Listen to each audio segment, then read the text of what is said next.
તો ગાંધીનગરમાં મિલકત વેરા યોજનાની મુદત લંબાઈ મિલકત વેરા યોજનાની મુદત 31 જુલાઈ સુધી કરવામાં આવી છે। એડવાન્સ વેરા પર 10% અને ઓનલાઈન પર કુલ 12% વળતર વ્યાજ માફી યોજનાનો લાભ પણ 31 જુલાઈ સુધી સમયસર વેરો ભરવા મહાનગરપાલિકાની અપીલ છે।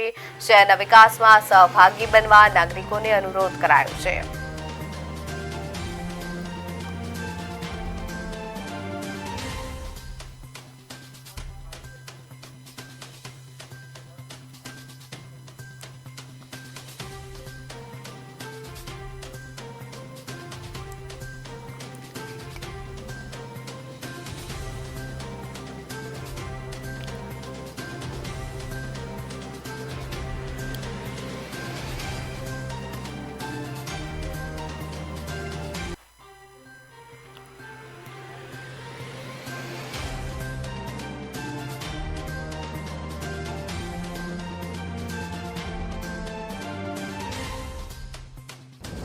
નમસ્કાર।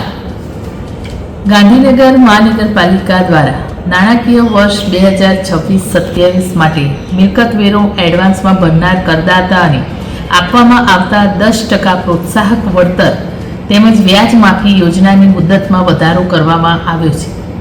શહેરીજનો તરફથી મળેલા બહોળા પ્રતિસાદને ધ્યાનમાં રાખીને જે નાગરિકો હજુ સુધી ભરવામાં બાકી રહી ગયા છે તેમને પણ આ લાભ આપવાના હેતુથી આ યોજનાઓ હવે 31 જુલાઈ 2026 સુધી લંબાવવામાં આવી છે।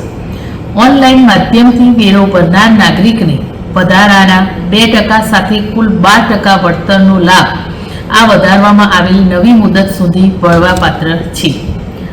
આ યોજના દરમિયાન કુલ 96,000 કરતાં વધારે જેટલા કરદાતાઓને ₹45 કરોડનો વેરો ભરપાઈ કરીને મહાનગરપાલિકાની આવકમાં નોંધપાત્ર ફાળો આપ્યો છે।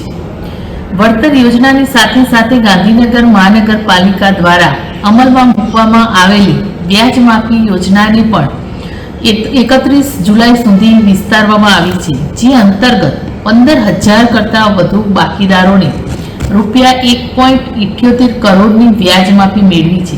બાકી રહેલા તમામ નાગરિકોને આ યોજનાનો મહત્તમ લાભ લેવા અને સમયસર મિલકત વેરો ભરીને ગાંધીનગર શહેરના વિકાસમાં સહભાગી થવા અનુરોધ કરું છું।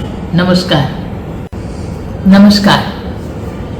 ગાંધીનગર મહાનગરપાલિકા દ્વારા નાણાકીય વર્ષ 2026-27 માટે મિલકત વેરો એડવાન્સમાં ભરનાર કરદાતા અને આપવામાં આવતા 10% પ્રોત્સાહક વળતર તેમજ વ્યાજ માફી યોજનાની મુદતમાં વધારો કરવામાં આવ્યો છે।